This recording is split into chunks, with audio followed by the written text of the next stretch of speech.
Hablemos del profeta Amós. En un mundo que enseña que la única medida del éxito y la felicidad es la visión ideológica que tienen los ricos, poderosos, vividores y aduladores, Amós brinda su atención a los pobres, desamparados y afligidos.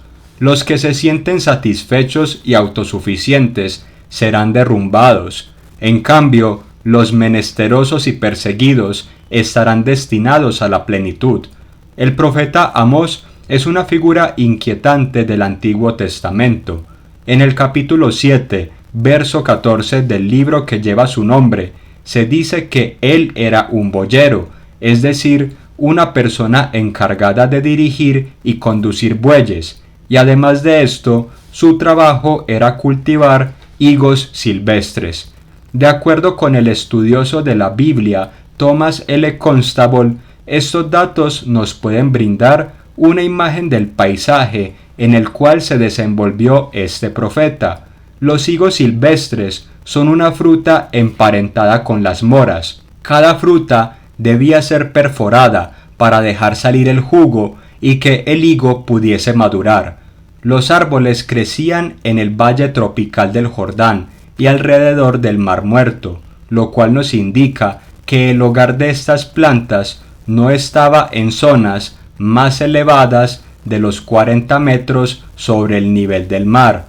En el primer verso del primer capítulo del libro atribuido a Amós se especifica que este profeta vivió en Tecoa, a más de 10 kilómetros al sur de Jerusalén. El ministerio profético de Amós se desarrolló durante los reinados del rey Jeroboam II de Israel, que reinó entre el 793 y el 753 a.C., y del rey Usías de Judá, quien gobernó entre el 792 y el 740 a.C. El trabajo profético de Amós tuvo un acento especial: exhibir que la pérdida de sentido de sus correligionarios con respecto a lo divino y sagrado trajo como consecuencia la ruina social. Los ricos se hacían cada vez más ricos a costillas de los pobres, y la casta sacerdotal parecía haber abandonado su vocación sagrada.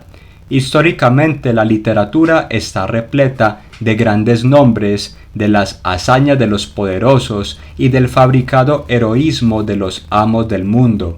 Pero Yahvé, por boca de sus profetas, volvió a restituir a los marginados y afligidos, otorgándoles un puesto de preeminencia y protagonismo. En Amós capítulo 3 verso 8 se expresa que Yahvé ruge y se deja oír en los hechos de la naturaleza y de la historia. Nada acontece por casualidad o suerte, sino que todo está sostenido y estructurado de forma coherente por Yahvé. Ni el orden de los astros, ni la más pequeña hoja que cae de un árbol escapan a la soberanía del Creador. Así, el profeta surge como el más hábil lector del lenguaje divino, desenmarañando la trama de la historia y azotando a sus interlocutores con las consecuencias de sus actos. Bernard Anderson dice que los profetas del siglo VIII a.C., entre los que podemos encontrar a Amós, Oseas, Miqueas e Isaías, hablan con una voz potente, similar al rugido de un león.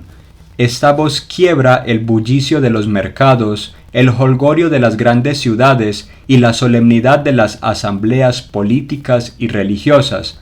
La voz del profeta rompe con el rígido edificio ideológico de los hombres, destruyendo aquello que se presume como bueno ante los ojos de la sociedad. La voz del profeta desbarata el automatismo en el cual se ve sumida la humanidad, poniendo en entredicho las costumbres y tradiciones vigentes que no suelen ser cuestionadas.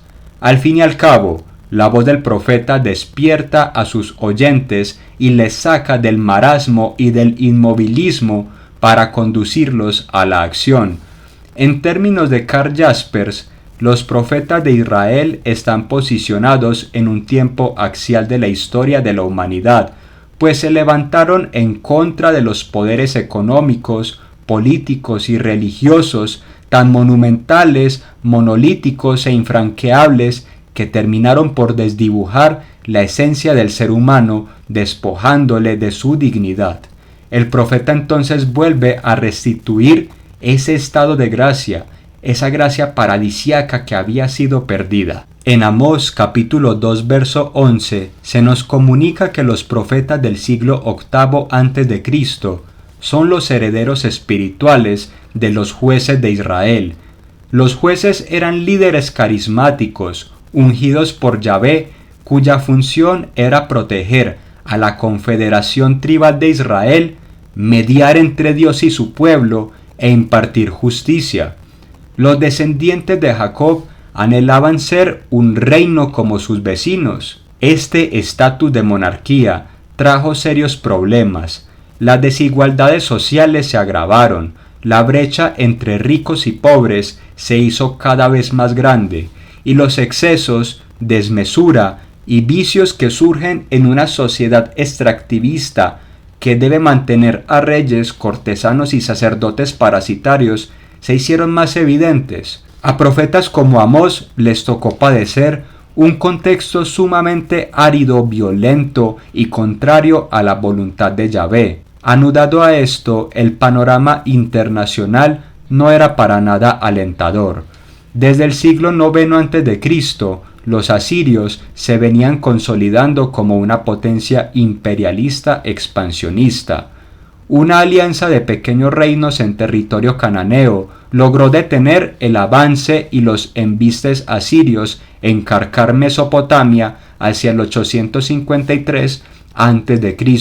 Durante un siglo, Samaria al norte, comandada por Jeroboam II, y Jerusalén al sur, bajo el reinado de Usías, experimentaron un crecimiento económico sin precedentes. Nos dice Anderson que el profeta Amós vería esta prosperidad material solo como una fachada lujosa que estaba cubriendo el estiércol de la descomposición social, consecuencia de la pérdida de sentido existencial y religioso.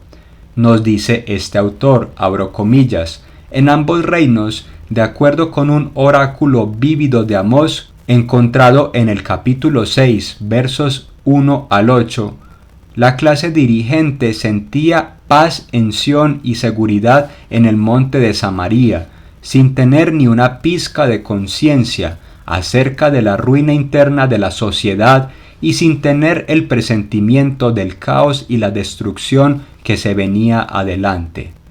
Las palabras de Amós resuenan en los tímpanos del oyente. Pasos de ejércitos se escuchan a lo lejos. El rugido de la maquinaria de guerra perturba la aparente calma. Los caballos y carros de los candidatos a amos y señores del mundo pisotean el verdor del pasto, estrujan las flores y matan a todo hombre que se interponga en su paso. Tiglat-Pileser se entronizó como señor de Asiria en el año 745 a.C. y con ello los vientos bélicos viciaron toda la atmósfera del antiguo Próximo Oriente.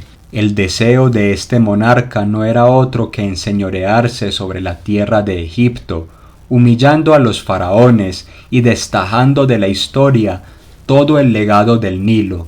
Sin embargo, en la mitad del mapa había un obstáculo: todo el conjunto de pueblos cananeos que se entrometían con su destino de gloria. Tiglat-Pileser acalló revueltas contra él en Damasco en el año 732 a.C. A su muerte en el 726, su sucesor Salmanasar V le puso cerco a la ciudad de Samaria. Como consecuencia de esto, Sargón II, heredero de Salmanasar V, hizo añicos a la ciudad de Samaria, desapareció a Efraín del mapa y sometió al exilio a los israelitas del reino del norte. Gianfranco Ravasi indica que Amós ponía ante los ojos de sus compatriotas la vergonzosa condición en la que se hallaban debido al lujo desenfrenado. Nos dice este teólogo, abro comillas, su palabra derriba las lujosas residencias de la aristocracia y empinados burócratas estatales donde se atesoraban violencias y crímenes, como se nos señala en Amós 3:10, las casas de ciudad y las de veraneo, los salones tapizados de marfil, que la arqueología sacará a la luz siglos más tarde en Samaria, los espléndidos divanes de Damasco. Amós los denuncia con violencia como vergüenzas, sin recurrir a las diplomacias de una exhortación moralizante. Ravasi nos complementa, abro comillas, la palabra de Amós ataca a las obscenas matronas de la alta sociedad, complacidas y excitadas como vacas de Basán, región transjordana famosa por sus hatos ganaderos. El cuadro, pintado con tintas realísticas y contrastes grotescos, derrama toda la náusea que siente este agricultor de la estepa. Estos dos retratos dibujados por Amós son sumamente impactantes. En ellos se nos pinta la escena de la destrucción que vendría por mano de los asirios. Nadie iba a estar a salvo. El profeta parece expresar mediante el uso y selección de sus palabras que la ira de Yahvé sobrevendría gracias a la iniquidad de los hombres. Este profeta indica que ni siquiera todas las riquezas de estos portentosos hombres y mujeres los salvarían de su destino, de su final deportación. Hacia el capítulo 4, versos 4 y 5, Amós maldice con tono burlesco el ritualismo que se estaba efectuando en los lugares de culto más importantes del reino del norte, Betel y Gálgala. Esto es un motivo o tema profético esencial. Yahvé aborrece la inmensa carga que los sacerdotes han impuesto al pueblo, aliándose incluso con los aristócratas. Un culto sin pureza de corazón es una terrible afrenta y la peor de las ofensas para Yahvé. En Oseas capítulo 6 verso 6 ya se nos explica que el Señor quiere conocimiento de la ley, no sacrificios. Esto nos recuerda un poco a la recriminación que Samuel le hacía a Saúl, que aparece en 1 Samuel capítulo 15 verso 22. ¿Quiere el Señor sacrificios y holocaustos o quiere que obedezcan al Señor? Obedecer vale más que un sacrificio, ser dócil más que grasa de carneros. Es muy interesante que Amós haga su crítica ideológica a la superestructura social imperante en su época, a la vez que añora el pasado ideal de Israel en el desierto, pues en la pobreza y la sencillez el pueblo se hallaba dispuesto a explorar los misterios inescrutables de Dios y a ahondar contemplativamente en la ley de Yahvé. Esto lo podemos leer en el capítulo 5, versos del 21 al 25, que dicen así: Rehúso y detesto sus festividades, no me aplacan sus reuniones litúrgicas, por muchos holocaustos y ofrendas que me traigan, no los aceptaré, ni miraré sus víctimas cebadas. Retiren de mi presencia el barullo de los cantos, no quiero oír la música de la cítara. Que fluya como agua el derecho y la justicia como arroyo perenne. Es que en el desierto durante 40 años me traían ofrendas, casa de Israel. Amós llamaba a restituir el sentido original del culto, ser cohesionador de la vida social, reproductor de los valores culturales que se tienen por buenos y loables, y garante del sostenimiento de la identidad grupal. El sacrificio tiene dos dimensiones, una objetiva y otra subjetiva. A nivel objetivo es la ritualización del sistema de creencias de la colectividad. A nivel subjetivo es la transformación individual del horizonte ético existencial de cada miembro de la comunidad. Pablo lo resume muy bien en Romanos capítulo 12 verso 1. El verdadero sacrificio es entregarse a uno mismo plenamente como ofrenda agradable a Dios. Una nota distintiva de la literatura profética es que siempre parece hablar de una especie de derecho natural o normas autoevidentes que preceden al derecho consuetudinario positivo. Esto significa que antes de que existiesen una serie de reglas erigidas por el hombre a manera de convención social para vivir bien, subsistía el bien en sí mismo, cuya fuente es Dios. Por eso Amós habla de los crímenes de las naciones.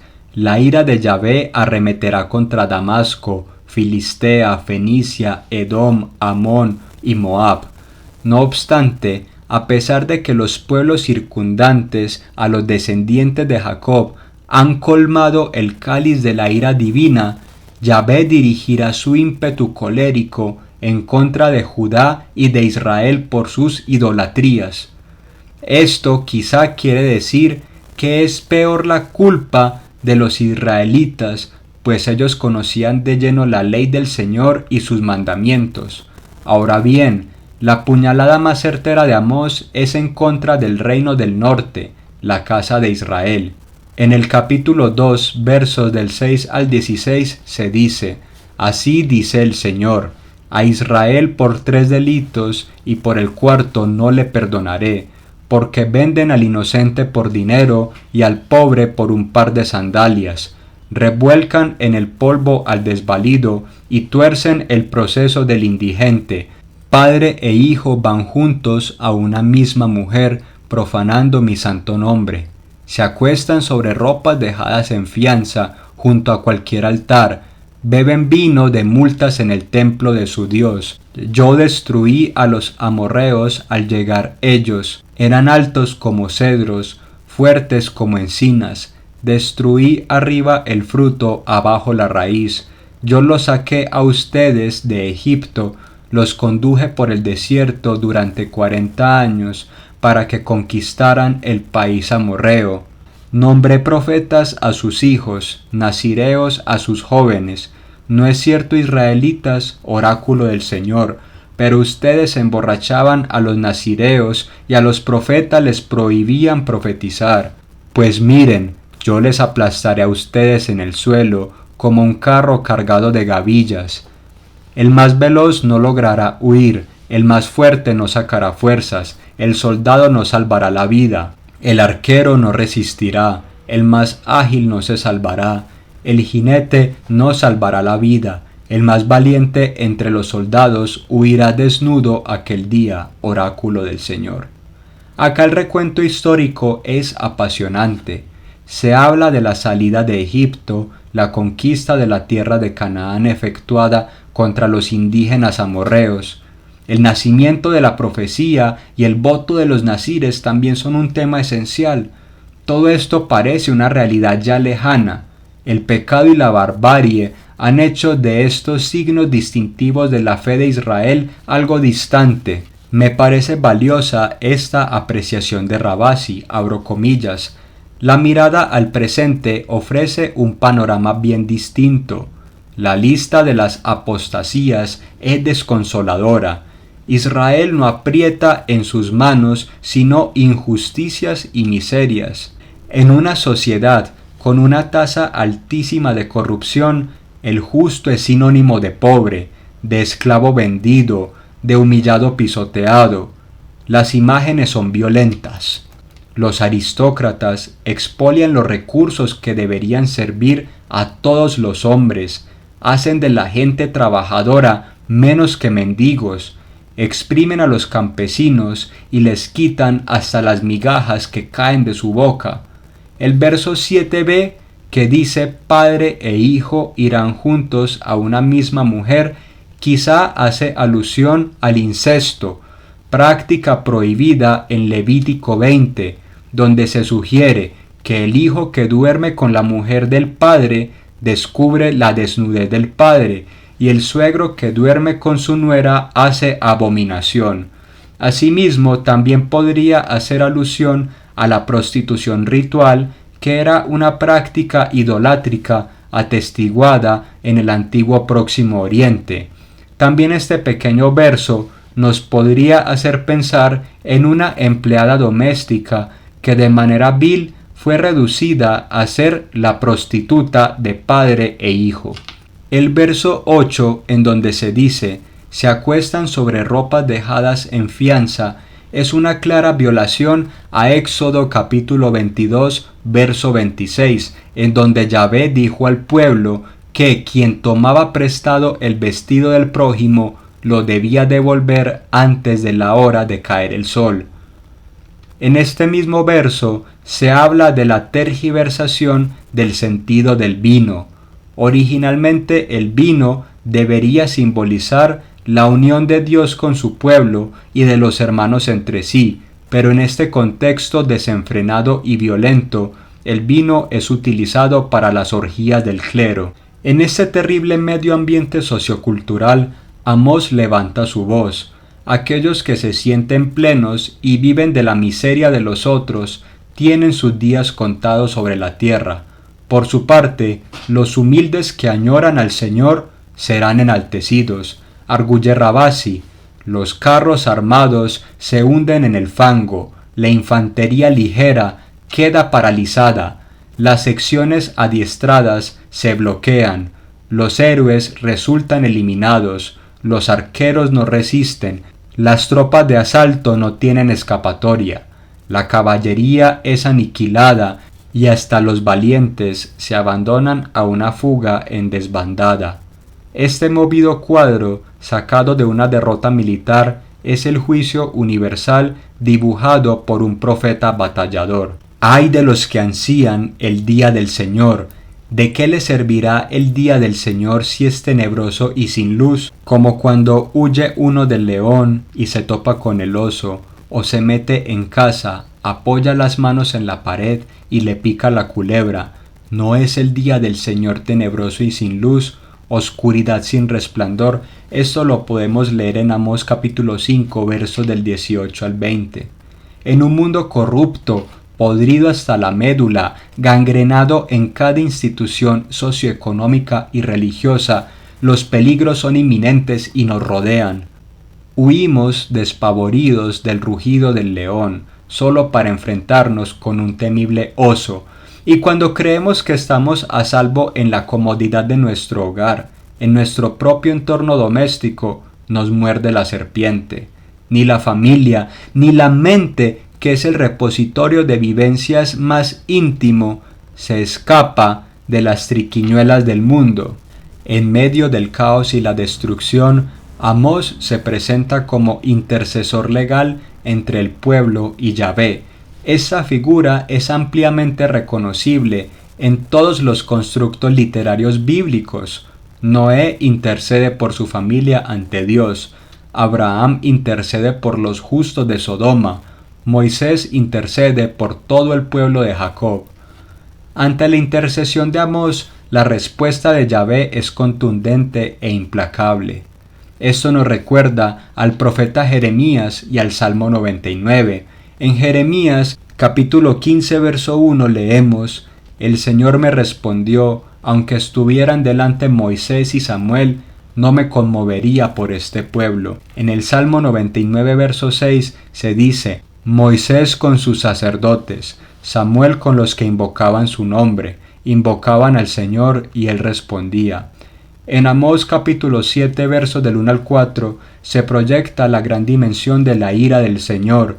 Yahvé prepara langostas para devorar la hierba del país y convocaba al fuego para devorar el océano. Los insectos y el fuego suscitan las pesadillas más horribles de cualquier habitante del campo. El oyente de Amós no podría menos que sentir cómo se le helaba la espina al pensar que todo su estilo de vida estaba siendo puesto en riesgo y en entredicho. Subsecuentemente, Amós emplea la imagen de Yahvé como un albañil utilizando una plomada.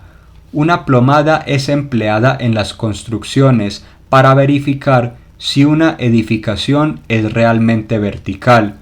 Pues bien, la medición efectuada por Yahvé con este instrumento dictamina que el edificio socioeconómico, político y religioso de Israel está torcido y merece ser derruido hasta los cimientos. Para ello es menester tumbar los lugares altos que era en donde se llevaban a cabo ritos folclóricos de carácter idolátrico. En el capítulo 8, versos del 1 al 3, Amós desarrolla la imagen poética del cesto de los higos maduros.